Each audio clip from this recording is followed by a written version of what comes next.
अस्सलाम वालेकुम। मैं हूं डॉक्टर पाशा और आप देख रहे हैं इजी यूनानी। तो इजी यूनानी चैनल में आपका इस्तकबाल है।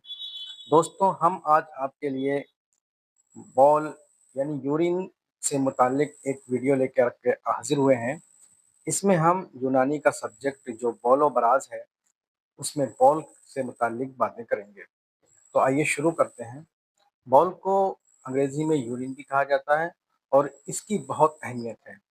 जहाँ डायग्नोस्टिक पर्पस के लिए बहुत सी चीज़ों और बहुत सी टेक्निक का इस्तेमाल किया जाता था। नब्ज़ के ज़रिए से भी डायग्नोस किया जाता था, तशख़ीस की जाती थी। ब्लड के ज़रिए से भी तशख़ीस जदीद दौर में की जाती है। इसी तरीके से बॉल के ज़रिए से भी तशख़ीस की जाती है। क़दीम ज़माने में भी और जदीद ज़माने में भी इसकी बहुत अहमियत है। तशख़ीस मर्ज़ के लिए यानी बीमारी को जानने के लिए मुआयने बॉल होता है। पेशाब का मुआयना किया जाता है और उससे इस्तिदलाल ज़रूरी होता है।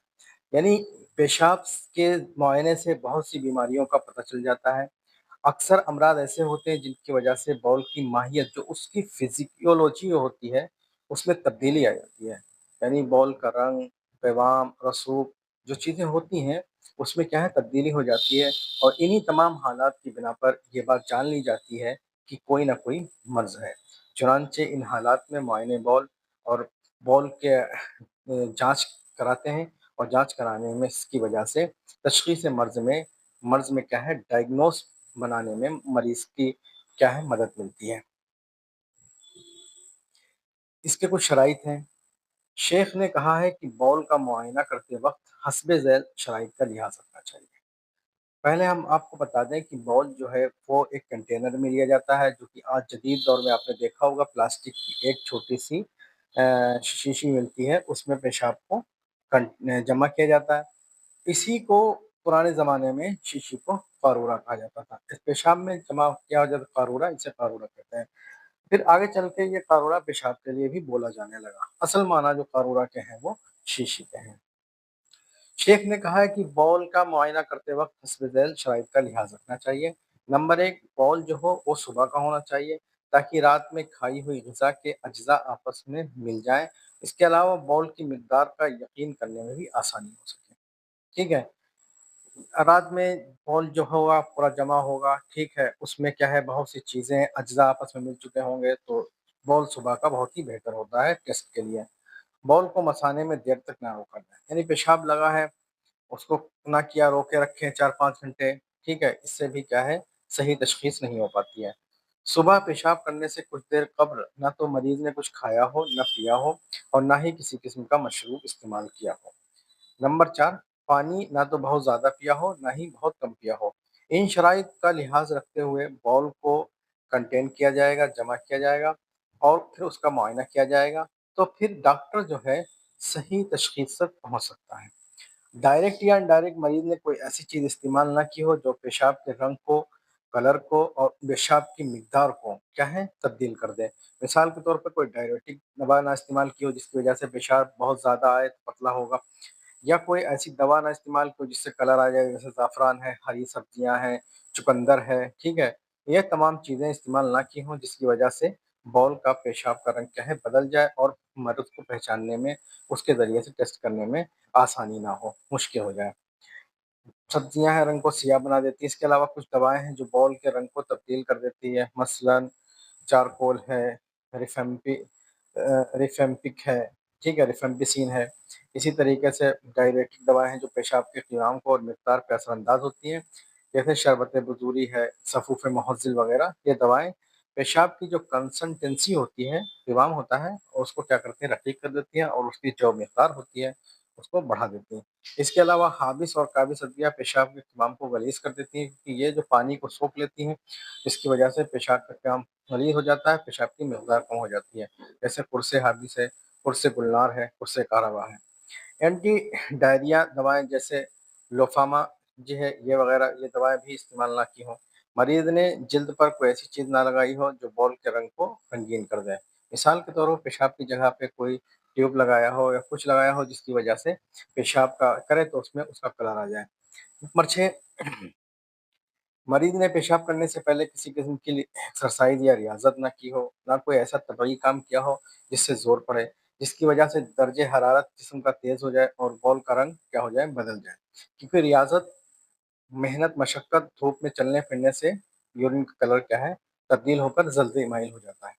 پیشاب کرنے کے فوراً بعد بال کا معائنہ نہ کیا جائے، کیونکہ اس وقت جو ہے بال کے برتن میں ٹھہراؤ نہیں ہوتا ہے، بلکہ پیشاب جب ٹھہر جائے اچھے سے، اس میں موجود رسوب جو ہے تہنشی ہو جائے اور جھاگ بھی ختم ہو جائے، اب پیشاب کے اس کنٹینر کا معائنہ کیا جائے، اس میں جو ہے چیزیں دیکھی جائیں، مائکروسکوپ سے دیکھا جائے، نہ آنکھوں سے دیکھا جائے، اس کا کلر دیکھا جائے، سب چیزیں دیکھی جائیں۔ آگے بتائیں گے کیا کیا چیزیں اس میں دیکھی جائیں گی جو کہ بال کی تشخیص جب کی تو اس کا ٹیسٹ کیا جائے گا تو مرض کی تشخیص میں وہ فائدہ مند ہوگی۔ بال کو صاف شفاف برتن میں جمع کیا جائے، کیونکہ اگر برتن صاف شفاف نہیں ہوگا تو یورین کو اس میں جمع کریں گے، کلیکٹ کریں گے، تو اس برتن میں موجود جراثیم یا دوسری گندی چیزیں یورین میں شامل ہو جائیں گی، پھر مریض کے مرض کو اچھی سے پکڑ نہیں پائیں گے۔ یورین میں بہت زیادہ جو ہے گرمی سے بھی دور رہنا چاہیے، دھوپ میں رکھ دیا ہے بہت زیادہ، ٹھنڈک سے بھی دور رکھنا چاہیے، اس سے بھی کیا ہے کلر میں تبدیلی آ سکتی ہے۔ امتحان بال کے طریقے کیا کیا ہو سکتے ہیں، کس طریقے سے ہم جو ہے بال کا امتحان کریں گے۔ نمبر 1 فزیکل ایگزامینیشن ہے، جیسے طب یونانی میں امراض کی تشخیص کے لیے مندرجہ ذیل لحاظ سے بال کا نظری معائنہ کیا جاتا ہے، جس کو دلائل بال کہتے ہیں۔ دلائل بال کی 8 اجناس ہیں، جن میں سے بدن کے حالات معلوم ہوتے ہیں اور تشخیص امراض کے لیے بہت اہمیت رکھتے ہیں۔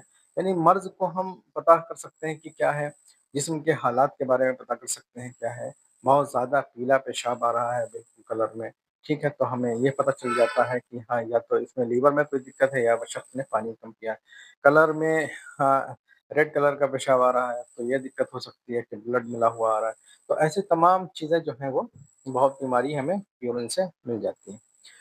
رنگ، کلر، مقدار، شفافیت، ٹرانسپیرنسی، ٹربیڈیٹی، رسوب ہے اس کا، جھاگ ہے، بو ہے، قوام ہے، اسپیسیفک گریویٹی ہے، رد عمل ہے یعنی پی ایچ ہے، یہ تمام چیزیں جو ہیں یورین میں دیکھی جاتی ہیں، یہ متعین ہے اور ان میں کمی زیادتی بیماری کا باعث سمجھی جاتی ہے۔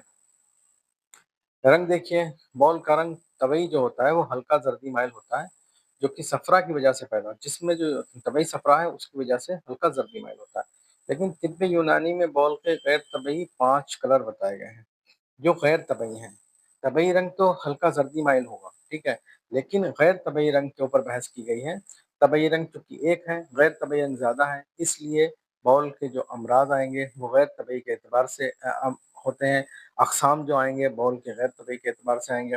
تو دیکھیے اس کے 5 اقسام نکل کے آتے ہیں، بال غیر طبعی کے اعتبار سے 5 ٹائپ ہیں۔ بال اصفر ہے یعنی زرد یلو کلر کا، بال احمر ہے سرخ، بال ابیض ہے سفید، بال اسود ہے سیاہ، بال ازخر ہے یعنی سبز۔ اب ان کی سب ٹائپس ہیں، مین ٹائپس یہ 5 ٹائپس ہیں، پھر ان کی آگے سب ٹائپس ہیں جو کہ ہم لوگ آگے پڑھیں گے۔ بال زرد کے اقسام، اصفر کے اقسام جو آپ دیکھ لیجئے، بال تبنی ہے، بال اترچی ہے، بال اشقر ہے، بال اشقر ناری ہے، بال ناری ہے، بال زعفرانی ہے، یہ بال زرد کی اقسام ہیں۔ ان کی ڈیٹیل ہم نیکسٹ ویڈیو میں پڑھیں گے۔ تو ہم نے آپ کو بال کی ماہیت، اس کا معائنہ کیسے کرتے ہیں، معائنے کی کیا کیا شرائط ہیں، بال کے کون کون سے غیر طبعی ٹائپس ہیں، بال طبعی بال کیسا ہوتا ہے، بال اصفر یعنی زرد بال کی کیا کیا اقسام ہیں، اب ان کی ڈیٹیل جو ہے ہم نیکسٹ ویڈیو میں پڑھیں گے۔ تو امید ہے دوستوں یہ آپ کو ویڈیو پسند آئی ہوگی، ویڈیو کو شیئر کریں، لائک کریں، سبسکرائب کریں۔ Thank you very much.